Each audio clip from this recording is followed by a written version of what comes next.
بسم الله الرحمن الرحيم. رب اشرح لي صدري ويسر لي أمري واحلل عقدة من لساني يفقه قولي. رب زدني علما. رب زدني علما. رب زدني علما. إياك نعبد وإياك نستعين. سبحانك لا علم لنا إلا ما علمتنا إنك أنت العليم الحكيم. وأفوض أمري إلى الله إن الله بصير بالعباد. يا عليم علمني. يا عليم علمني.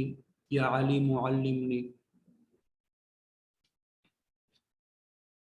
اللہ تعالیٰ کا خاص فضل و کرم اور احسان ہے کہ اللہ رب العزت نے مجھے، آپ کو، ہم سب کو رمضان کے بابرکت مہینے میں دین کے اہم اور بنیادی مسائل سیکھنے کے لیے جمع فرمایا۔ اللہ تعالیٰ اس کو اپنی بارگاہ میں قبول فرمائے اور ہم سب کی نجات کا ذریعہ بنائے۔ مختصراً گفتگو کریں گے، وقت بھی کم ہے۔ جو اہم اور بنیادی مسائل ہوں گے انہی کے حوالے سے ہماری گفتگو ہوگی۔ طریقہ کار ہمارا یہی ہوگا کہ پہلے بنیادی مسائل آپ کے سامنے بیان کیے جائیں گے اور آخر میں 10 سے 15 منٹ آپ کے سوالات اور جوابات کی نشست ہوگی۔ اگر آپ نے کوئی سوال پوچھنا ہوگا یا آپ کو کوئی بات سمجھ میں نہ آئی ہوگی تو آپ آخر میں سوال پوچھ سکیں گے۔ سبق کے دوران آپ نے توجہ اور انہماک کے ساتھ رہنا ہے۔ کوئی بات سمجھ میں نہ آئے تو اپنے پاس نوٹ کریں، اور جیسے ہی سوالات اور جوابات کی نشست کا آغاز ہو آپ اس میں سن لیجئے گا۔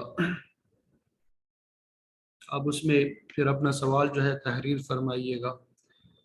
کوشش یہ کرنی ہے کہ آپ نے چیٹ باکس میں ہی اپنا سوال جو ہے تحریر کرنا ہے۔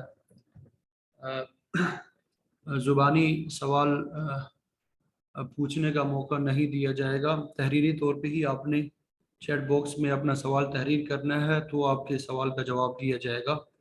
البتہ مرد حضرات جو ہے وہ اگر زبانی بھی سوال پوچھنا چاہیں تو ان کا مائک جو ہے کھول دیا جائے گا۔ خواتین چیٹ باکس ہی میں اپنا سوال جو ہے وہ تحریر کریں گی۔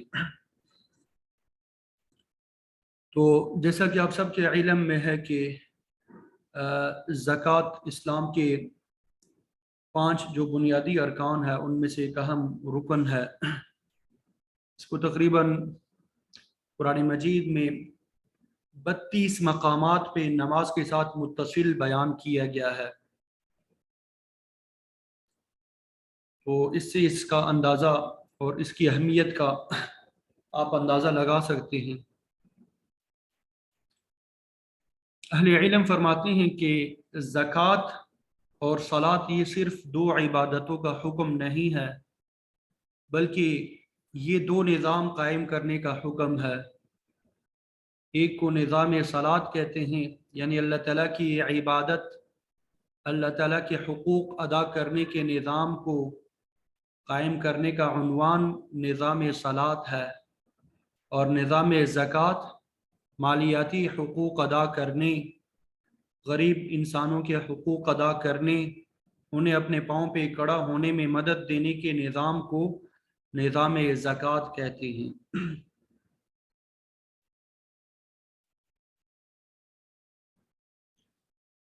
تو زکوٰۃ کے بنیادی مسائل شروع کرنے سے پہلے مختصراً اس کی اہمیت پہ گفتگو کر لیتے ہیں۔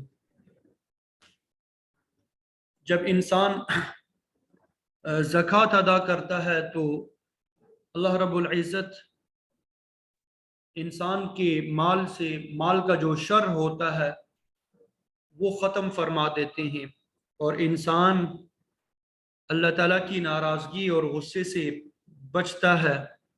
انسان کا جو مال ہے زکوٰۃ ادا کرنے کی وجہ سے پاکیزہ ہو جاتا ہے، اور یہ غریبوں کا، مساکین کا، مستحقین اور ضرورت مندوں کی امداد کا ذریعہ ہے۔ ضرورت مندوں کی امداد کا ذریعہ ہے۔ جیسا کہ آپ کے سامنے روایت موجود ہے، آپ صلی اللہ علیہ وسلم نے فرمایا من ادى زکاة ماله فقد ذهب عنه شره، کہ جب انسان اپنے مال کی زکوٰۃ ادا کر دیتا ہے تو اس زکوٰۃ کی ادائیگی کی وجہ سے اس کا مال کا جو شر ہے، اس مال کا جو شر ہے وہ دور ہو جاتا ہے۔ مال کا شر کیا ہے؟ کہ اللہ تعالیٰ کے احکامات کے مطابق اس مال کو خرچ نہ کرنا، گناہوں کے کام میں اس کو خرچ کرنا، یعنی انسان کے فائدے میں وہ مال خرچ نہ ہو تو یہ مال کا شر ہوتا ہے۔ اسی طرح حدیث قدسی ہے، قال اللہ تعالی یا ابن آدم انفق علیک، کہ اے ابن آدم کہ انفق، آپ خرچ کریں، انفق علیک، تو میں تجھ پہ خرچ کروں گا۔ تو زکوٰۃ ادا کرتے وقت ہمارے پیش نظر تو یہ ہونا چاہیے کہ یہ اللہ تعالیٰ کا حکم ہے، اللہ تعالیٰ نے ہمیں اس کا حکم دیا ہے، اس لیے ہم زکوٰۃ ادا کرتے ہیں۔ اگرچہ زکوٰۃ ادا کرنے کی وجہ سے انسان کو دنیا میں بھی بہت سے فوائد حاصل ہو جاتے ہیں، انسان کے مال میں برکت آتی ہے، اور انسان کے مال کے لیے فرشتہ دعا کرتا ہے۔ آپ صلی اللہ علیہ وسلم کا ارشاد ہے کہ جو شخص زکوٰۃ ادا کرتا ہے تو فرشتہ اس کے لیے دعا کرتا ہے کہ اے اللہ اس کے مال میں اضافہ فرما، اور جو شخص زکوٰۃ ادا نہیں کرتا اس کے لیے اس کے مال کی ہلاکت کی دعا کرتا ہے فرشتہ۔ تو جب ہم زکوٰۃ ادا کریں گے اس کے ذریعے سے اللہ رب العزت ہمارے مال میں اضافہ فرمائیں گے، ہمارے مال کو پاکیزہ بنائیں گے۔ یہ آپ سب کو معلوم ہے کہ زمین اور آسمان میں جو کچھ ہے وہ اللہ تعالیٰ کا دیا ہوا ہے، اصل حقیقی مالک جو ہے وہ اللہ تعالیٰ ہے، ہم تو عارضی طور پہ اس مال کے مالک ہیں۔ ہم سے پہلے بھی کچھ افراد اس کے مالک تھے، وہ چلے گئے تو اس کی ملکیت ہماری طرف منتقل ہو گئی، اور ہم چلے جائیں گے پھر اس کی ملکیت جو ہے دیگر افراد کی طرف منتقل ہو جائے گی۔ تو گویا کہ یہ مال، یہ اللہ تعالیٰ نے جو مال ہمیں عطا کیا ہے، یہ نعمت عطا کی ہے، یہ ہمارے پاس ایک امانت ہے۔ اگر اللہ تعالیٰ یہ ارشاد فرماتے کہ تمہارے پاس جو مال ہے اس میں سے 97.5% جو ہے تم میرے راستے میں خرچ کرو، اور صرف 2.5% جو ہے اپنے پاس رکھو، تو بھی یہ انصاف کے خلاف نہ ہوتا، کیونکہ یہ سارا مال جو ہے یہ تو اللہ تعالیٰ کا ہے۔ لیکن اللہ تعالیٰ شفیق ذات ہے، محسن ذات ہے، ہماری ضرورت اور حاجت کو دیکھتے ہوئے، ہماری مال کی طرف رغبت کو دیکھتے ہوئے اللہ رب العزت نے فرمایا کہ 97.5% مال اپنے پاس رکھو، اس میں سے صرف 2.5% جو ہے اس کی زکوٰۃ ادا کرو، صرف 2.5% جو ہے اس کی زکوٰۃ ادا کرو۔ اس میں سے پھر بھی ہم میں سے اکثر لوگ جو ہے کوتاہی کرتے ہیں، یا تو سرے سے زکوٰۃ ادا ہی نہیں کرتے، یا زکوٰۃ تو ادا کرتے ہیں لیکن صحیح طریقے سے حساب کتاب کر کے ادا نہیں کرتے، صحیح طریقے سے حساب کتاب کر کے زکوٰۃ ادا نہیں کرتے، بلکہ اندازے سے ادا کرتے ہیں۔ اگر زیادہ ادا ہو جائے تو ٹھیک ہے، لیکن اگر خدا نہ خواستہ پوری زکوٰۃ ادا نہ ہو، 1 روپیہ بھی زکوٰۃ کا ہمارے مال میں بچ جائے تو یہ 1 روپیہ بھی ہمارے مال کی ہلاکت کے لیے کافی ہے، ہمارے تباہ ہونے کے لیے کافی ہے۔ حضرت عائشہ رضی اللہ تعالیٰ عنہ سے روایت ہے، فرماتی ہے کہ آپ صلی اللہ علیہ وسلم نے فرمایا کہ جس کے مال کے ساتھ زکوٰۃ کا مال مل جاتا ہے تو وہ اس کو ہلاک کر دیتا ہے۔ محدثین نے اس کے 2 مطلب بیان کیے کہ ایک شخص پہ زکوٰۃ لازم تھی لیکن اس نے مکمل ادا نہیں کیا، تھوڑا سا ادا کر دیا، تو اب کچھ زکوٰۃ کی رقم جو ہے وہ اس کے مال کے ساتھ مل گئی تو یہ سارا مال جو ہے ہلاک ہو جائے گا۔ دوسرا مطلب یہ بیان کیا کہ ایک شخص مستحق نہیں ہے لیکن پھر بھی وہ لوگوں سے زکوٰۃ کی رقم لیتا ہے تو یہ اس کے ہلاکت کے لیے کافی ہے۔ تو یہ جو ہم 2.5% ادا کرتے ہیں، یہ گویا کہ اس کے ذریعے سے ہم 97.5% جو ہمارا مال ہے اس کو پاکیزہ بناتے ہیں، اس کو پاک کرتے ہیں، حلال کرتے ہیں۔ اس لیے زکوٰۃ ادا کرنے کا خصوصی طور پہ اہتمام کرنا چاہیے۔ سورہ توبہ کی آیت نمبر 34 ہے، والذین یکنزون الذهب والفضة ولا ينفقونها في سبيل الله فبشرهم بعذاب علیم، کہ جو لوگ سونا اور چاندی جمع کرتے ہیں، صرف جمع نہیں کرتے، ولا ينفقونها في سبيل اللہ، اسے اللہ کے راستے میں خرچ نہیں کرتے۔ سونے اور چاندی کو جمع کرنا حلال طریقے سے یہ بری بات نہیں ہے۔ بری بات کیا ہے کہ اسے اللہ تعالیٰ کے راستے میں خرچ نہیں کرتے، اللہ تعالیٰ نے جو حقوق اس کے مقرر فرمائے ہیں وہ ادا نہیں کرتے۔ فبشرہم بعذاب علیم، تو انہیں دردناک عذاب کی خبر دے دیں، انہیں دردناک عذاب کی خبر دے دیں۔ پھر آگے وہ دردناک عذاب کی صورت کیا ہوگی اس کو بھی بیان فرمایا، یوم یحمى علیہا فی نار جہنم،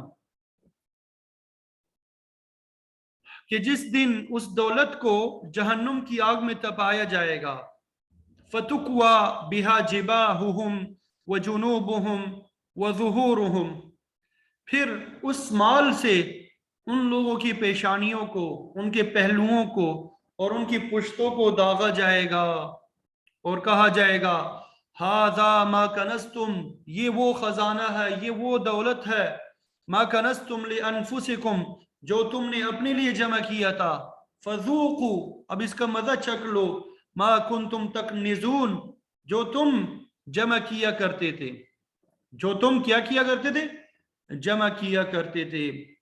اللہ تعالی ہم سب کی حفاظت فرمائے، اللہ تعالیٰ اس وعید سے ہم سب کی حفاظت فرمائے۔ تو بہرحال بے شمار احادیث مبارکہ اور آیات ہے جس سے زکوٰۃ کی اہمیت کا اندازہ لگایا جا سکتا ہے۔ چونکہ فضائل اور اہمیت بیان کرنا مقصود نہیں ہے، وہ آپ سب کو معلوم ہے۔ اصل ہمارا فوکس جو ہے زکوٰۃ کے مسائل پہ رہے گا۔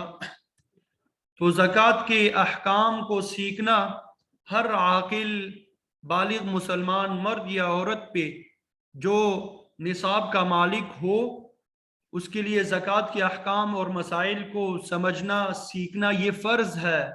اگر کوئی اس میں کوتاہی کرتا ہے تو وہ گنہگار ہوگا، اگر کوئی اس میں کوتاہی کرتا ہے تو وہ گنہگار ہوگا، اور جو شخص صاحب نصاب نہ ہو اس کے لیے زکوٰۃ کے احکام اور مسائل کو سیکھنا یہ مستحب ہے۔ اس کے لیے زکوٰۃ کے مسائل اور احکام کو سیکھنا یہ کیا ہے؟ مستحب ہے۔ تو زکوٰۃ کے حوالے سے یہ چند سوالات ہیں جو آپ کے سامنے ہیں، اس حوالے سے انشاءاللہ تفصیل سے گفتگو کریں گے۔ کچھ مسائل آج بیان کریں گے اور کچھ مسائل انشاءاللہ کل بیان کریں گے، ٹھیک ہے؟ تو اگر آپ توجہ اور انہماک کے ساتھ سنیں گے، آپ کے ہاتھ میں کاپی اور پینسل ہو، اہم نکات نوٹ کرتے جائیں گے تو انشاءاللہ یہ آپ کے لیے آسان ہوگا۔ جب یہ کورس آپ سنیں گے، یہ بیان آپ سنیں گے، تو آپ کے بہت سے اہم مسائل خود بخود حل ہوتے جائیں گے، آپ کے ذہن میں جو سوالات ہیں وہ خود بخود حل ہوتے جائیں گے۔ تو پہلے سوال کی طرف جاتے ہیں کہ زکوٰۃ کس شخص پہ فرض ہے۔ پہلا سوال ہمارا کیا ہے؟ زکوٰۃ کس شخص پہ فرض ہے؟ تو کچھ بنیادی شرائط ہے جو تمام عبادات کے لیے ضروری ہوتی ہے اور کچھ زکوٰۃ کے لیے ہے۔ تو زکوٰۃ جو ہے یہ مسلمان پہ لازم ہے، کافر پہ زکوٰۃ لازم نہیں ہوتی۔ تو مسلمان پہ زکوٰۃ لازم ہوتی ہے، کافر پہ نہیں۔ بالغ انسان پہ لازم ہوتی ہے، نابالغ بچے یا بچی کے مال پہ زکوٰۃ نہیں ہے، نابالغ بچے یا بچی کے مال پہ زکوٰۃ نہیں ہے۔ تو جو مال نابالغ بچے یا بچی کی ملکیت میں ہوگا ان پہ زکوٰۃ نہیں ہوگا بلوغت تک، بالغ ہونے کے بعد پھر زکوٰۃ لازم ہوتی ہے ان پہ۔ یہاں پہ ایک اور مسئلہ بھی ذہن نشین کریں کہ بسا اوقات والدین اپنے بچوں کے لیے سونا خریدتے ہیں، اپنے نابالغ بچے یا بچی کے لیے سونا خرید لیتے ہیں، بڑے ہونے پہ ارادہ ہوتا ہے کہ یہ بچی کو دے دیں گے، تو جب تک ارادہ ہے بچی کی ملکیت میں نہ دیا ہو، بچی کے ولی یعنی والد کے ملکیت میں نہ دیا ہو، اس وقت تک یہ انسان کی اپنی ملکیت میں ہی باقی رہتا ہے، تو زکوٰۃ جو ہے والد ہی پہ یا والدہ پہ ہی لازم ہوگی، ٹھیک ہے؟ اس کو یہ نہیں سمجھیں گے کہ یہ نابالغ بچی یا بچے کی ملکیت میں چلا گیا تو اس پہ زکوٰۃ نہیں ہے، باقاعدہ اس کو گفٹ کر کے ان کے والد کا قبضہ کرانا ضروری ہوتا ہے، تب ان کی ملکیت ثابت ہوتی ہے، اس سے پہلے ملکیت جو ہے ثابت نہیں ہوتی۔ نمبر 3، عاقل ہونا۔ نمبر 3، عاقل ہونا۔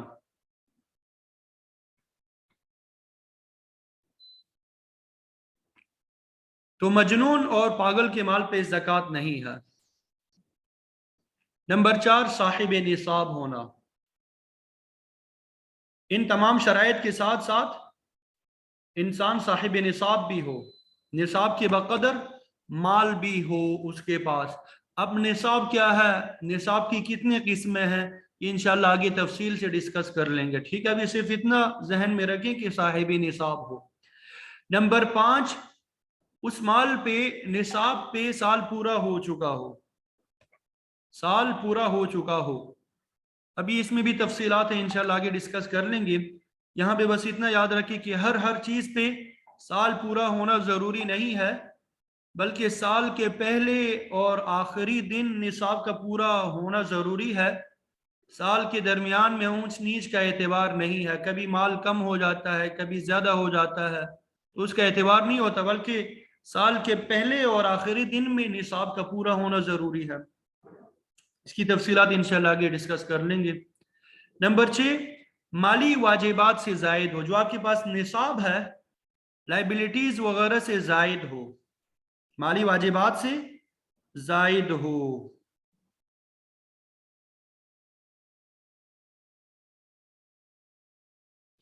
مثلا قرض ہے، یوٹیلیٹی بلز وغیرہ ہے، ان کو منفی کر کے جو باقی بچ جائے وہ نصاب کے برابر ہو تو اس کی آپ نے زکوٰۃ ادا کرنی ہے۔ اب یہ مالی واجبات میں کیا کیا چیزیں داخل ہے، کس طریقے سے داخل ہے، انشاءاللہ اس کو تفصیل سے آگے ڈسکس کر لیں گے۔ تو یہ زکوٰۃ اس شخص پہ لازم ہوتی ہے جو مسلمان ہو، بالغ ہو، عاقل ہو، صاحب نصاب ہو، نصاب پہ سال پورا ہو چکا ہو اور وہ نصاب مالی واجبات سے زائد ہو تو اس پہ زکوٰۃ لازم ہے، ورنہ زکوٰۃ لازم نہیں ہے۔ اب دوسرا سوال کہ زکوٰۃ کن کن چیزوں پہ ہم نے دینی ہے؟ کیا ہماری ملکیت میں جو بھی چیزیں ہیں ہر ایک کی ہم زکوٰۃ دیں گے، یا کچھ مخصوص چیزیں ہیں جن کی ہم نے زکوٰۃ ادا کرنی ہوتی ہے؟ تو یاد رکھیں کہ 4 چیزیں ہیں جو نارملی ہمیں پیش آتے ہیں، ہمارے پاس ہوتے ہیں، ان پہ زکوٰۃ لازم ہوتی ہے۔ ایک 5ویں چیز بھی ہے لیکن شہریوں کو اس سے واسطہ نہیں پڑتا، اور وہ ہے جانور جو قدرتی چراگاہ مثلا پہاڑ جنگل وغیرہ میں چرتے ہوں اور انہیں چارہ وغیرہ خرید کے نہ کھلایا جاتا ہو۔ تو بہرحال شہر میں جو رہنے والے افراد ہیں ان کے پاس جو قابل زکوٰۃ چیزیں ہوتی ہیں وہ 4 ہوتی ہے، جنہیں زکوٰۃیبل ایسٹس بھی کہا جاتا ہے، قابل زکوٰۃ اموال بھی کہا جاتا ہے۔ نمبر 1 سونا، نمبر 2 چاندی، نمبر 3 نقدی، نمبر 4 مالی تجارت۔ ان 4 چیزوں کو ہم نے دیکھنا ہوتا ہے، ان کی زکوٰۃ ادا کرنی ہوتی ہے، ان کے علاوہ باقی کسی چیز کی زکوٰۃ نہیں دینی، ان کے علاوہ بقیہ چیزوں کی زکوٰۃ نہیں دینی ہوتی، سونا چاندی نقدی مالی تجارت، ٹھیک ہے؟ یہ کھیتی وغیرہ جو ہے اس پہ عشر وغیرہ کے مسائل الگ ہے، الگ احکامات ہے، وہ زکوٰۃ کے زمرے میں داخل نہیں۔ اور اسی طرح جانوروں کے بارے میں بتایا، اس کے لیے بھی زکوٰۃ کے احکامات ہیں۔ اس کے لیے بنیادی شرط یہ ہوتی ہے کہ سال کا اکثر حصہ جو ہے وہ جنگل وغیرہ چراگاہ سے چرتے ہوں، چارہ انہیں خرید کے کھلایا نہ جاتا ہو، یعنی سائمہ جانور ہو۔ تو چونکہ وہ شرائط نہیں پائی جاتی، اس لیے اس کو بھی ہم بیان نہیں کریں گے۔ تو بہرحال یہ 4 چیزیں ہیں جن پہ زکوٰۃ لازم ہوتی ہے۔ سال کے شروع میں بھی ان 4 چیزوں کو آپ نے دیکھنا ہوتا ہے، اور سال کے آخر میں بھی ان 4 چیزوں کو دیکھنا ہوتا ہے۔ ان کے علاوہ بقیہ چیزوں کو آپ نے نہیں دیکھنا۔ اب اس میں کیا تفصیلات ہیں ذرا اس کو سنیں۔ تو سب سے پہلی چیز جو ہے سونا۔ اب یہ سونا کسی بھی شکل میں ہے، کسی بھی مقصد کے لیے، یہ الفاظ بڑے اہم ہیں کہ سونا جو ہے کسی بھی شکل میں ہو اور کسی بھی مقصد کے لیے ہو، اینٹ کی شکل میں ہے، زیور کی شکل میں ہے، برتن کی شکل میں ہے، آپ کے استعمال میں ہے، یا ویسے ہی پڑا ہوا ہے۔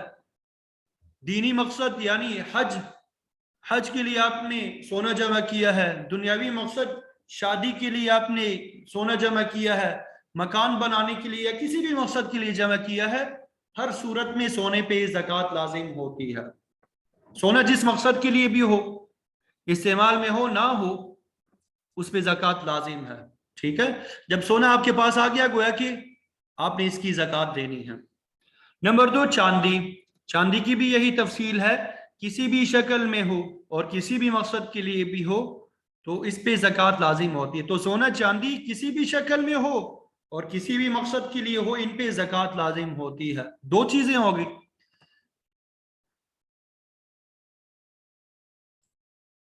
نمبر 3 نقدی، نقد رقم، کیش جو ہے، یہ بھی کسی بھی شکل میں ہو اور کسی بھی مقصد کے لیے ہو، کسی بھی شکل اور کسی بھی مقصد کے لیے ہو تو اس پہ زکوٰۃ لازم ہوتی ہے۔ اب یہ کیش کی مختلف صورتیں ہوتی ہے، کبھی کبھار ہم نے بینک میں رکھوائی ہوتی ہے، ہمارے اپنے ہاتھ میں ہوتی ہے، کسی کے پاس ہم نے امانت رکھوائی ہوتی ہے، یا اسی طرح ہم نے اس کے ذریعے سے سرٹیفکیٹ یا بانڈز جو ہے وہ خریدا ہوتا ہے۔ اگرچہ سرٹیفکیٹس یا بانڈز کو خریدنا وہ جائز نہیں ہوتا، ہم جائز ناجائز کو ڈسکس نہیں کر رہے، ویسے میں بتا رہا ہوں۔ تو بہرحال سرٹیفکیٹس یا بانڈز کی شکل میں ہماری رقم ہے، یا کمیٹی میں ہم نے رقم جمع کروائی ہے، تو جتنی رقم ہم نے جمع کروائی ہے اس کو آپ نے لینا ہے۔ اسی طرح حج یا شادی کے لیے یا عمرے کے لیے یا کسی بھی مقصد کے لیے ہم نے رقم جمع کی ہے۔ اسی طرح صرف پاکستانی روپے ہونا ضروری نہیں ہے، غیر ملکی کرنسی کی صورت میں بھی ہو، ڈالر ہے آپ کے پاس، ریال ہے، درہم ہے، دینار ہے، جو بھی ہے آپ نے اس کی زکوٰۃ ادا کرنی، یہ نقد رقم آپ کے پاس۔ اسی طرح واجب الوصول قرضے، یعنی آپ نے لوگوں کو قرض دیا ہے، ادار مال فروخت کیا ہے اور اس مال کی ملنے کی امید بھی ہے، تو یہ بھی آپ کے پاس قابل زکوٰۃ مال ہے۔ ٹھیک ہے، اسی طرح انشورنس پالیسی میں جمع شدہ رقم جو ہے، پریمیم آپ نے جو جمع کروائے ہیں، پریمیم جو آپ جمع کروا چکے ہیں، اگرچہ انشورنس پالیسی لینا یہ شرعاً جائز نہیں ہے، لیکن ابھی تک جو آپ نے جمع کروائی ہے رقم، پریمیم وغیرہ، وہ آپ کے زکاتبل ایسٹس میں کاؤنٹ ہوگی، اس کی آپ نے زکوٰۃ دینی ہے۔ تو بہرحال سونا، چاندی، نقد رقم، یہ جس مقصد میں بھی ہو، جس شکل میں بھی ہو، آپ نے اس کی زکوٰۃ ادا کرنی ہے۔ یہ آپ کے سامنے نقد رقم کی مختلف صورتیں اور مختلف مقاصد بیان کر دیے، اس کے علاوہ اور بھی مقاصد ہو سکتے ہیں، اور بھی صورتیں ہو سکتی ہیں نقد رقم کی۔ بہرحال جو ہمارے سامنے آئی وہ آپ کے سامنے بیان کر دی، ان کی آپ نے زکوٰۃ ادا کرنی ہے۔ ٹھیک ہے، بعض لوگ یہ کہتے ہیں کہ نقد رقم اگر ضرورت کے لیے ہے اس کی زکوٰۃ نہیں دینی ہوتی، تو یہ غلط فہمی ہے۔ جس مقصد کے لیے بھی ہو، جس شکل میں بھی ہو، یہ اس کی آپ نے زکوٰۃ ادا کرنی ہے۔ اصل میں سونا اور چاندی جو ہے اس کی تخلیق کا جو بنیادی مقصد ہے وہ آلہ تبادلہ ہے، ٹول آف ایکسچینج ہے، یعنی آپ سونے اور چاندی کے سکے دے کے اس کے ذریعے سے دنیا کی کوئی بھی چیز خرید لیں، دنیا کی کوئی چیز خرید لے، یعنی اس کے ذریعے سے چیزوں کو خریدا جاتا ہے. ٹول آف ایکسچینج کا مطلب یہ ہوتا ہے کہ آپ وہ چیز دیتے ہیں، اس کے ذریعے سے کوئی بھی چیز خرید لے، گھر خرید لیں، کھانے پینے کی اشیاء خرید لیں. اور پھر ابھی نقدی بھی جو ہے وہ بھی تقریباً اس سے چیزیں خریدی جاتی ہے. ٹھیک ہے، اس سے ہم کیا کرتے ہیں؟ چیزوں کو خریدتے ہیں. تو بہرحال سونا چاندی نقد رقم یہ جس مقصد کے لیے بھی ہو اور جس شکل میں بھی ہو یہ زکاتیبل ایسٹس ہے، ان کی ہم نے زکوٰۃ ادا کرنی ہوتی ہے. نمبر 4 مال تجارت. نمبر 4 مال تجارت. مال تجارت یعنی کوئی بھی چیز، یہ آپ نے سمجھنا ہے، بہت اہم بات ہے، یہ بہت اہم بات ہے. مال تجارت کو سمجھنا ہے، اس میں دنیا کی ہر چیز داخل بھی ہو سکتی ہے. اس کے ذریعے، مالی تجارت کے ذریعے سے دنیا کی ہر چیز اس میں داخل ہو سکتی ہے. کوئی بھی چیز جس کو آپ آگے بیچنے کی نیت سے خریدیں، آگے بیچنے کی نیت سے خریدیں اور زکوٰۃ والے دن تک بیچنے کی نیت برقرار ہو. زکوٰۃ والے دن تک بیچنے کی نیت برقرار ہو. تمہاری تجارت کے لیے 3 شرائط ہے. مالی تجارت کے کیٹیگری میں فال کرنے کے لیے 3 شرائط ہوتی ہے. نمبر 1 کہ آپ وہ چیز خریدیں. آپ کوئی چیز خریدیں تو مطلب اگر آپ کو کوئی چیز وراثت میں ملتی ہے، آپ کو کوئی گفٹ کرتا ہے، آپ نے خریدی نہیں ہے، تو وہ مالی تجارت نہیں ہے. آپ کو کوئی پلاٹ جو ہے وراثت میں ملا، یا آپ کو کوئی گاڑی جو ہے گفٹ میں ملی، کوئی موبائل گفٹ میں ملا، تو یہ مالی تجارت نہیں ہے. کیونکہ مالی تجارت کی پہلی شرط ہے کہ آپ وہ چیز خریدیں. دوسری شرط یہ کہ بیچنے کی نیت سے خریدیں. دوسری شرط کیا ہے؟ بیچنے کی نیت سے خریدیں. اگر آپ کوئی چیز اپنے استعمال کے لیے خریدیں یا اپنے بیٹے یا بیٹی کو دینے کے لیے خریدیں، پلاٹ جو ہے اپنا گھر بنانے کے لیے خریدیں، تو یہ مالی تجارت نہیں ہے. کیونکہ دوسری شرط مالی تجارت کی ہے کہ آپ ایک چیز بیچنے کی نیت سے خریدیں. یہاں پہ بیچنے کی نیت اور بیچنے کی کنفرم نیت ہو، کنفیوژن میں آپ مبتلا نہ ہو، بلکہ بیچنے کی کنفرم نیت ضروری ہے. 2 شرائط ہو گئی. نمبر 3 زکوٰۃ والے دن تک، یعنی جس دن آپ نے زکوٰۃ ادا کرنی ہے، زکوٰۃ کی ادائیگی کی آپ کی جو تاریخ ہے، اس دن تک آپ کی بیچنے کی نیت برقرار ہو. تو اس سے معلوم ہوا کہ اگر شیروں میں بیچنے کی نیت سے خریدی تھی، کوئی گاڑی آپ نے بیچنے کی نیت سے خریدی، موبائل خریدا، پلاٹ خرید لیا، لیکن بعد میں ارادہ تبدیل ہو گیا کہ یہ میں خود رکھ لیتا ہوں، اچھی لوکیشن ہے میں خود گھر بنا لیتا ہوں، اچھی گاڑی ہے میں خود رکھ لیتا ہوں، اچھا موبائل ہے میں خود رکھ لیتا ہوں، تو اب یہ مالی تجارت نہیں رہا. تو مالی تجارت کے کیٹیگری میں فال کرنے کے لیے 3 شرائط ہے. نمبر 1 کہ آپ وہ چیز خریدیں. نمبر 2 بیچنے کی نیت سے خریدیں. نمبر 3 زکوٰۃ والی تاریخ تک بیچنے کی نیت برقرار ہو. ہمارے معاشرے میں ایک عام غلط فہمی پائی جاتی ہے کہ مالی تجارت جو ہوتا ہے صرف تاجر کے پاس موجود فروخت کے لیے رکھی جانے والی چیز کو کہتے ہیں. مثلا کوئی شخص موبائل خریدتا ہے اور خریدتے وقت آگے فروخت کرنے کی نیت تھی، اگرچہ اس کا کاروبار یہ نہ بھی ہو، تب بھی یہ موبائل مالی تجارت شمار ہوگا. مثلا ایک بندہ ہے، وہ گاڑیوں کا کام کرتا ہے، گاڑیوں کا اس کا بزنس ہے. اب گاڑیاں وغیرہ تو اس کی مالی تجارت ہے، لیکن اگر کوئی موبائل خریدتا ہے یا پلاٹ خریدتا ہے یا اسی طرح کوئی اور چیز خریدتا ہے اور خریدتے وقت بیچنے کی نیت ہے، زکوٰۃ والی تاریخ تک اس کی بیچنے کی نیت برقرار ہو، تو اب یہ چیز بھی مالی تجارت ہے. یہ چیز بھی کیا ہے؟ مالی تجارت ہے.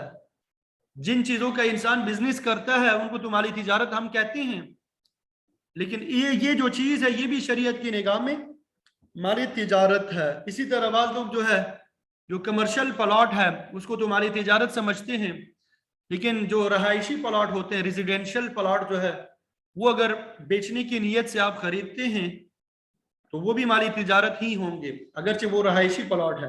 ٹھیک ہے، اب دیکھیں اسی کو مزید واضح کرنے کے لیے کچھ مثالیں دیکھیں. اگر آپ نے پلاٹ خریدا، خریدنے کے وقت سے لے کے